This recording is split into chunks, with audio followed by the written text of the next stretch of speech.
So hello everyone, this is a first year medical student. और अपने last video होगा इस चैप्टर का, फिर ये चैप्टर खत्म हो जाने वाला है।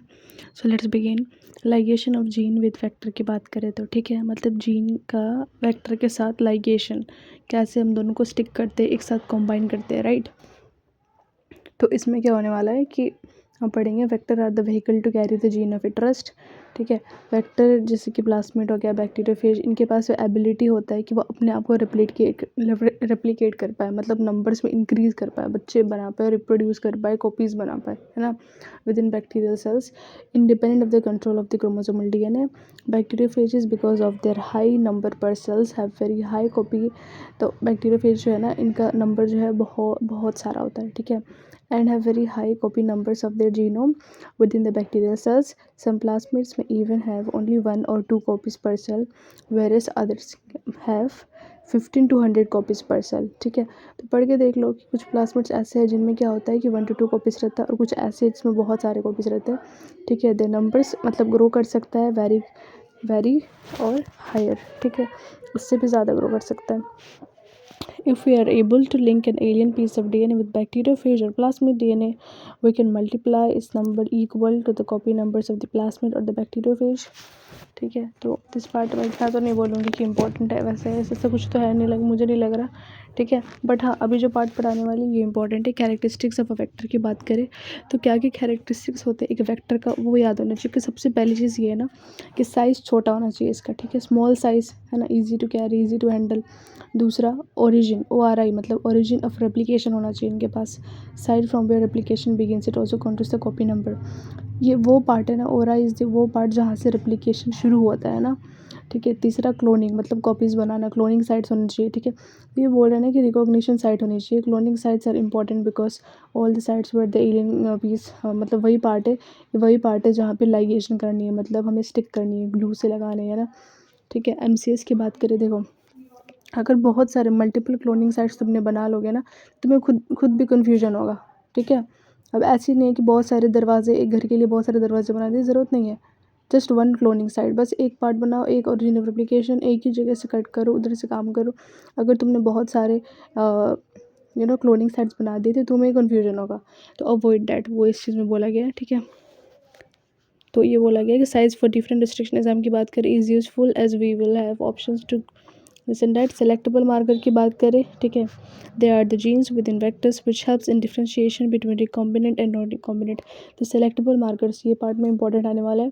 हम ना डिफ्रेंशिएट कर पाते हैं कि कौन सा रिकॉम्बिनेंट है, नॉन रिकॉम्बिनेंट है, कौन सा ट्रांसफॉर्मेंट है, नॉन ट्रांसफॉर्मेंट है, ठीक है। This are usually antibiotic resistant genes like, तुम इसके बारे में देखने वाले हो। इसमें 4 अलग अलग चीज़ें हैं जिससे तुम पता लगा पाओ, डिफ्रेंशिएट कर पाओ, ठीक है। अब जैसे अपने पास एम्पिसिलिन रेसिस्टेंट जीन है, ठीक है, और टेट्रासाइक्लिन रेसिस्टेंट या फिर कैनामाइसिन जीन है। तुमने डायग्राम देखना है NCERT का, मैं यहाँ पे ड्रॉ भी करने वाली हूँ, ठीक है। या फिर इसको बोलेंगे क्लोरामफेनिकोल एक्सेट्रा। एग्जाम्पल वेक्टर्स की बात करें, वेक्टर्स में क्या क्या एग्जाम्पल अपने पास, प्लास्मिड है, रेट्रोवायरस है, एग्रोबैक्टीरियम, ट्यूमिफेशंस, तीनों का डिटेल में पढ़ेंगे, क्या चीज़ आने वाली है आगे देखेंगे, ठीक है। अभी सिर्फ एग्जाम्पल्स के लिए लिख दिया मैंने। अब इंपॉर्टेंट पार्ट देखो, एक सबसे इंपॉर्टेंट वेक्टर जो आता है डेट इज़ PBR 322, इसको याद रखना, अच्छे से याद रखना। P प्लास्मिड है, ठीक है, B बॉलीवर एक साइंटिस्ट का नाम है, R रोड्रिगेज भी साइंटिस्ट का नाम है, दोनों साइंटिस्ट ने इसको बनाया था, और 322 स्पेसिफिक नंबर है फॉर अ पार्टिकुलर प्लास्मिड। अब तुम इसमें देख लो, ठीक है। अब इसको याद करने का एक तरीका है कि जैसे बंसल होता है, बंसल सरनेम होता है ना, तो मैंने इसको याद किया था बैम और सल, तो बंसल मैंने ऐसे याद किया था कि पहले बंसल आएगा, पहले बन आएगा, फिर नीचे सल आएगा, दोनों में H1 कॉमन है। एक ROP होता है, ठीक है, और ओरिजिन भी एक होता है। और STUV अल्फ़ाबेट में जब देखते हैं STUV आता है, तो मैंने वैसे ही PST और PVU इसको याद करा था। तो PST नीचे है, उसके ऊपर PVU, STUV ऐसे करके याद करा था मैंने। और आई होगा एक R1 क्ले1 हिंद 3, ठीक है। तो ये लोकेशंस, ये इसको तुम अच्छे से याद कर लेना, बिकॉज कभी कभी होता है कि वो किसी एक पार्ट को ब्लैंक करके पूछ लेते हैं कि इस पार्ट पे क्या है, और 4 ऑप्शन दे देते हैं, इसलिए याद रखना, ठीक है। तो लोकेशंस अच्छे से पते होने चाहिए तुम्हें को। Next, construction and identification of recombinant की बात करें, ठीक है। सबसे पहले तुमने क्या करा है, एक BAM-H1 को यूज़ करके we try to cut the plasmid to create recombinant DNA by joining gene of interest. हमने क्या करा, प्लास्मिड को कट करके फिर हमने कोशिश करा कि एक हम रिकॉम्बिनेंट को यूज़ करके क्या करें, एक जीन बनाए, जीन ऑफ इंटरेस्ट। ठीक है, अब हम देखते हैं कि अपने पास बनता है एक जीन ऑफ इंटरेस्ट, पहला वाला पार्ट रिकॉम्बिनेंट वाला जो दिख रहा है तुम्हें, और नीचे मान नॉन रिकॉम्बिनेंट बन रहा है। ठीक है, the next step will be transforming the host. अब इसको हम होस्ट में ट्रांसफ़र करेंगे तो 3 पॉसिबिलिटीज़ देखेगा। एक तो हो सकता है कि हमें नॉन ट्रांसफॉर्मेंट मिल जाए, तो उसमें वो तो किसी काम का ही नहीं है। दूसरा अपने पास हो सकता है ट्रांसफॉर्मेंट है लेकिन यहाँ पे नॉन रिकॉम्बिनेंट है, यानी यहाँ पे जीन ऑफ इंटरेस्ट जो है वो नहीं है। ठीक है, और एक अपने पास है ट्रांसफॉर्मेंट जिसमें, या फिर इसको बोलेंगे रिकॉम्बिनेंट। ठीक है, तो culture of host E coli in ampicillin की बात करें तो medium will lead to death of non recombinant. तो अगर हम इस कल्चर में एम्पिसिलिन मीडियम का यूज़ करते हैं ना, तो हमें पता है क्या दिखेगा, it will lead to death of non transformant E coli because of lack of any plasmid. अब इसमें कोई प्लास्मिड नहीं है तो इसीलिए इसमें क्या होगा, will lead to death of non transformant. मतलब ये तब होता है जब हम एम्पिसिलिन का यूज़ करते हैं, लेकिन मान लो हमने इसमें क्या करा, इस मीडियम में टेट्रासाइक्लिन का यूज़ करा, उस केस में हम डिफ्रेंशिएट कर पाएंगे। ठीक है, तो अगर हम टेट्रासाइक्लिन का यूज़ करते तो हम क्या देखते हैं कि इसमें कल्चर प्लस एम्पिसिलिन लिया था, तो एक वुडन ब्लॉक है, we want to create a replica of the, हमने ये सब करा कि वही एग्जांपल है एम्पिसिलिन के साथ हमने करके देखा, तो इस यहाँ पे नॉन रिकॉम्बिनेंट आया, ट्रांसफॉर्मेंट आया। ठीक है, लेकिन इसी कल्चर में हमने टेट्रासाइक्लिन यूज़ करा in the second culture plate, तो हमें क्या दिखता है, with tetracycline only the non recombinant survive. Recombinant था उस आपने यहाँ पे सिर्फ नॉन रिकॉम्बिनेंट सर्वाइव करा because they have intent tetracycline genes which provide same persistent, whereas recombinants dip because recombinant जो है डिप हो जाता है because of the insertion of the foreign genes in tetracycline gene. ठीक है, द जीन गॉट डैमेज्ड। तो यहाँ पे जो अब यूज़ हो गया ना, ठीक है, इंसर्शन हो गया, फॉरेन जीन का यूज़ हो चुका है, तो इसीलिए वो क्या हो जाता है, डैमेज हो जाता है। ठीक है, we can still locate the position of the recombinant from culture 1 and take it out and grow separately. ठीक है, हम तभी भी क्या कर सकते हैं कि हम still we can locate the position of the recombinant, हम लोकेशन कर सकते हैं रिकॉम्बिनेंट का पोजीशन कहाँ पे, कल्चर 1 में, उसको निकाल सकते हैं और फिर उसको अलग से ग्रो कर सकते हैं। ठीक है, तो एम्पिसिलिन मीडियम में क्या होता है कि सिलेक्शन बिटवीन, जब एम्पिसिलिन मीडियम यूज़ करते हैं ना तो हम पता लगा पाते हैं कि कौन सा ट्रांसफॉर्मेंट है और कौन सा नॉन ट्रांसफॉर्मेंट है। ठीक है, लेकिन जब हम टेट्रासाइक्लिन यूज़ करते हैं तब हम पता लगा पाते हैं कि कौन सा रिकॉम्बिनेंट है और कौन सा नॉन रिकॉम्बिनेंट है। तो E coli has no antibiotic resistance genes naturally, hence it is a very good host. DNA ligase helps in joining foreign gene with vector. ठीक है, जो डीएनए लाइगेज है वो हेल्प करता है in joining foreign genes with vector. ठीक है, ये हमें हेल्प करता है ज्वाइन करने में, फॉरेन जीन को वेक्टर के साथ जोड़ने में। लाइगेज मैंने पहले बोला था कि ग्लू की तरह काम करता है ना। नेक्स्ट अपने पास एक एग्जांपल आ जाता है PUC8 प्लास्मिड। अब देखो PBr322 वाला बहुत लंबा प्रोसेस है, कन्फ्यूजन भी है उसमें, transformant, non transformant, recombinant, non recombinant, ampicillin, tetracycline, this and that. लेकिन इसका एक शॉर्टकट तरीका आ जाता है PUC8 वाला। ठीक है, अब देखो इसमें क्या होता है कि इसको यूज़ करके ना हम बहुत आसानी से पता लगा पाते हैं कि कौन सा रिकॉम्बिनेंट है, नॉन रिकॉम्बिनेंट है, ट्रांसफॉर्मेंट है, नॉन ट्रांसफॉर्मेंट है, PUC8 यूज़ करके। पता है क्यों? क्योंकि कलर का यूज़ करता है to help us understanding this and that. ठीक है, मतलब कुछ ऐसा करेंगे जिसमें कलर का अपीयरेंस होगा तो हम इजीली पता लगा पाएंगे कौन सा कैसा है। अब I think this is a better version, और ये सही है, फास्ट भी है। ठीक है, अपने पास एक जीन आता है डेट इज़ LAGZ जीन, ये प्रोड्यूस करता है ना एक एंजाइम जिसका नाम क्या है, बीटा गैलेक्टोसिडेज। इसको याद रखना कि LAGZ जीन क्या, कौन सा एंजाइम प्रोड्यूस करता है, बीटा गैलेक्टोसिडेज। याद रखना, ये कन्वर्ट करता है प्रोडक्ट को ब्लू इन कलर। ठीक है, that is the X gal, वो आगे देखेंगे क्या है, सबस्ट्रेट जो है ना ये यूज़ होता है, तो प्रोडक्ट जो है ना ब्लू कलर में दिख जाता है। ठीक है, अब हमने क्या करा, मान ली टेट्रासाइक्लिन का एक पार्ट हमने कट करा, cut with the specific restriction enzyme, उसको हमने इंसर्ट करा विथ फॉरेन जीन। ठीक है, तो हम क्या देखते हैं, एक रिकॉम्बिनेंट और एक नॉन रिकॉम्बिनेंट, फिर अपने पास ट्रांसफॉर्मेशन करेंगे तो हमें 3 चीज़ें बनकर आती है, और ये चीज़ सिर्फ और सिर्फ ट्रांसफॉर्मेंट और रिकॉम्बिनेंट वाले में अपीयर करेगा, बाकी दोनों में नहीं करेगा। ये हमने पहले देख लिया था ना। इस पार्ट में क्या होगा ना कि हमने जो डॉटेड पार्ट है उसको मैंने शो करा है कि वाइट कलर है, और जो सर्कल सर्कल शो कर रहा है मान लो कि ब्लू कलर है, ठीक है। तो इसमें क्या होता है कि जो ब्लू वाइट कॉलोनी है ना, सिलेक्शन करेंगे, मतलब एक ब्लू वाला पार्ट एक वाइट वाला, जिसमें इससे पता लग जाएगा, ठीक है। तो 2 टाइप्स ऑफ कॉलोनीज अपने पास बनती है, are seen in the medium. Blue colonies representing the, तो जो ब्लू वाला है वो रिप्रेजेंट करता है नॉन रिकॉम्बिनेंट को, and there lac Z gene is intact and genes produce beta galactosidase convert substrate into blue color product। मैंने पहले पेज में बताया कि लैक जेड जीन जो प्रोड्यूस करता है एक एंजाइम बीटा गैलेक्टोसिडेज, और इसकी वजह से प्रोडक्ट जो है सबस्ट्रेट जो है ब्लू कलर में कन्वर्ट हो जाता है, ठीक है। तो कल्चर में हमने एम्पिसिलिन अगर लिया तो नॉन ट्रांसफॉर्मेंट मिलेगा, already die as a don't have any resistant gene, ठीक है। नॉन ट्रांसफॉर्मेंट तो पहले मर जाएंगे क्योंकि इनके पास कोई रेसिस्टेंट जीन नहीं होता है, ठीक है।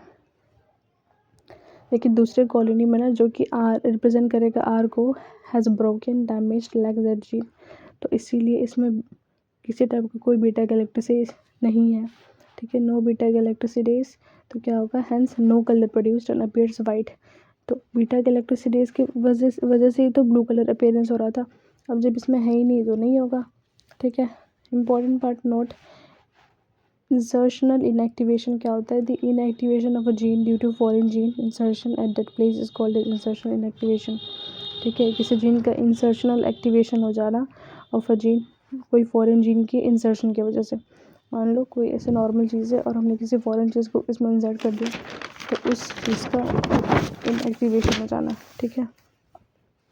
तो वेक्टर्स फॉर क्लोनिंग जीन्स हैं प्लांट्स एंड एनिमल्स में क्या क्या वेक्टर्स यूज़ किए जाते हैं क्लोनिंग करने के लिए। सबसे पहले एग्रोबैक्टीरियम ट्यूमिफेशंस की बात करें, एमसीक्यू में पूछता है, याद रखना कि एग्रोबैक्टीरियम ट्यूमिफेशंस किस में यूज़ होता है, ठीक है, इन प्लांट्स, ये चीज़ याद रखना, ठीक है। अब pathogen of several dicot plants में यूज़ होता है, ये भी याद रखना, मोनोकोट नहीं डाइकोट में, able to deliver a piece of DNA non acetic DNA, ठीक है। Transform normal plant cells into tumour, normal plant cells को क्या कन्वर्ट कर देता है into tumour, and direct the tumour cells to produce a chemical required by the pathogen, फिर वो उसको डायरेक्ट करता है कि ये केमिकल प्रोड्यूस करो, ठीक है। दूसरी तरफ रेट्रोवायरसेस एनिमल्स वाले में हैव ऑल्सो बिकम डिसआर्म्ड, ऐसे मान लो कोई बंदा है जिसके हाथ ही काट दिए गए, ऐसे मान लो, are known use to deliver मतलब undesirable genes into animal cells, and once a gene or a DNA fragment has been ligated into suitable vector it is transformed into bacterial plant या फिर एनिमल होस्ट में, ठीक है। तो retroviruses में disarmed होते हैं, मेनली किस में यूज़ होते हैं, मतलब एनिमल्स में, एनिमल सेल्स में। होस्ट ट्रांसफॉर्मेशन की बात करें तो कहाँ गया, देखो होस्ट ट्रांसफॉर्मेशन में क्या होगा, insertion of the foreign gene into various host like bacteria में, प्लांट्स में, एनिमल सेल्स में यूजिंग वेरियस टेक्निक्स। तो होस्ट ट्रांसफॉर्मेशन में क्या होता है ना कि यहाँ पे इंसर्शन होता है of the foreign gene to various host, foreign gene का इंसर्शन करना अलग अलग होस्ट में, जैसे कि बैक्टीरिया वाले में, प्लांट में, एनिमल्स में, ठीक है। तो दिस इज समथिंग जिसमें ट्रांसलेट करने की ज़रूरत नहीं है। हीट शॉक ट्रीटमेंट किया जाता है, जैसे फॉर एग्जांपल मैंने एग उबाले, ठीक है, या आलू भी बॉईल करा मैंने कुकर में, अब मुझे जल्दी जल्दी से वो चाहिए कि ठंडे हो जाए सो दैट मैं उसको पील ऑफ कर पाऊँ, तो गरम गरम मैंने कुकर बंद करा सीटी, ठीक है, मैंने उसको ठंडे पानी में डाल दिया उसमें, फिर मैंने ठंडे पानी, तो ऐसे मान लो कि गर्म पानी में था, अचानक मैंने ठंडे पानी में डाला, तो ये हीट शॉक ट्रीटमेंट ही हुआ क्योंकि मैंने उसको सोचने का मौका ही नहीं दिया, ठीक है। तो इसमें भी ऐसे ही कुछ होता है।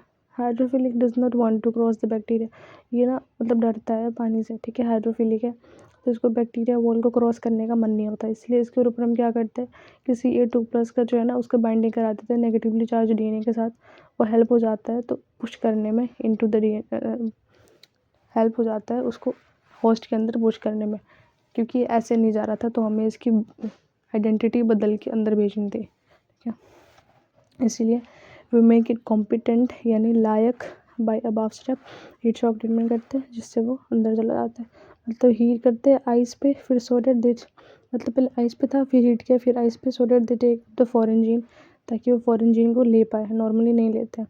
बायोलिस्टिक जीन गन की बात करें, it is use for the transformation of plant cell, इसको भी याद रखना। गोल्ड और टंगस्टन का यूज़ होता है स्कॉटेड विद डीएनए। इसको बम्बार्ड किया जाता है हाई वेलोसिटी के साथ प्लांट के सेल में, ठीक है, ताकि फॉरेन जीन को ये ले पाए। वैसे ही माइक्रो इंजेक्शन है सिमिलरली, लेकिन थिंग इसके एनिमल्स में होता है ये, ठीक है। Using a micro needle, micro injection हम क्या करते हैं, डायरेक्टली इंजेक्ट कर देते हैं होस्ट सेल में। अब बायोरिएक्टर्स की बात करें तो कल्चर करता है होस्ट को लार्ज अमाउंट पे। बायोरिएक्टर्स ऐसी चीज़ है ना जो किसी भी मीडियम को, किसी भी कल्चर को लार्ज अमाउंट में प्रोड्यूस कर सकते हैं। ये भी पूछता है कितना, वॉल्यूम क्या होता है, that is 100 litre to 1000 litre sample of these tanks. Volume याद रखना, 100 लीटर टू 1000 लीटर।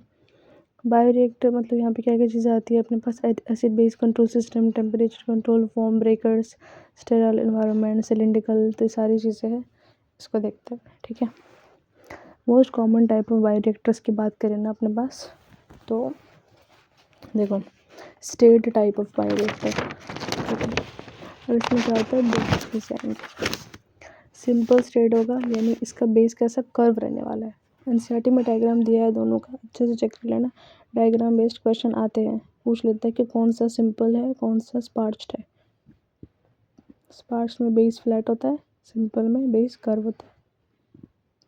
स्पार्च में tube is present which ensures extra oxygen availability in culture। Types of culture में भी यहाँ पे भी पूछ लेता है, और ये लास्ट पार्ट है अपने चैप्टर का और इम्पॉर्टेंट है। बैच कल्चर क्लोज सिस्टम है और ये ओपन सिस्टम है। Once the nutrient and the culture is placed in between the process nothing can be added. एक बार हमने सारी चीज़ें डाल दिया तो प्रोसेस स्टार्ट हो गया, तो हम वापस उसमें कुछ भी ऐड नहीं कर सकते, इसलिए हमें सारी चीज़ें एक बार में डाल के फिर प्रोसेस को स्टार्ट करनी चाहिए, ठीक है। उसका डायग्राम याद रखना, एक लैग फेज, फिर लॉग या एक्सपोनेंशियल फेज, फिर स्टेशनरी फेज। डायग्राम भी पूछ लेता है कि कौन सा है। दूसरी तरफ अपने पास है while the process is going, जब प्रोसेस चल रहा है तो हम बीच में चीज़ें और डाल सकते हैं, नई नई चीज़ें, फ्रेश न्यूट्रेंट और भी ऐड कर सकते हैं। फिर चलाया, फिर कुछ न्यू फ्रेश चीज़ें डाल लिया, फिर उसको चलाया, ठीक है, तो इसमें कर सकते हैं ऐसा, इसलिए बोला है कि कॉन्टिन्यूअस कल्चर। डायग्राम की बात करें तो यहाँ पे भी एक्सपोनेंशियल ओपन कर्व बनेगा, ठीक है, और यहीं पे है ऊपर लॉग फेज है, एक्सपोनेंशियल है। अब नेक्स्ट अपने पास एक लास्ट टॉपिक आ जाता है डाउन स्ट्रीम प्रोसेसिंग का। ये सारी चीज़ जब हम कर लेंगे ना, बायोरिएक्टर में सारी चीज़ें बना रहे हैं, सिंपल स्टार्च स्पार्च सारी चीज़ें यूज़ करने के बाद लास्ट में हमें क्या करना है, जो प्रोसेस अपना जो प्रोडक्ट बन गया है उसको मार्केट में ले जाके बेचनी है, राइट। तो डाउन स्ट्रीम प्रोसेसिंग हम सेपरेशन करते हैं, प्यूरिफिकेशन करते हैं प्रोडक्ट का, ठीक है, एंड बिफोर मार्केटिंग हम इसमें प्रिजर्वेटिव ऐड करते हैं। That's all. Thank you so much for watching, do subscribe my channel.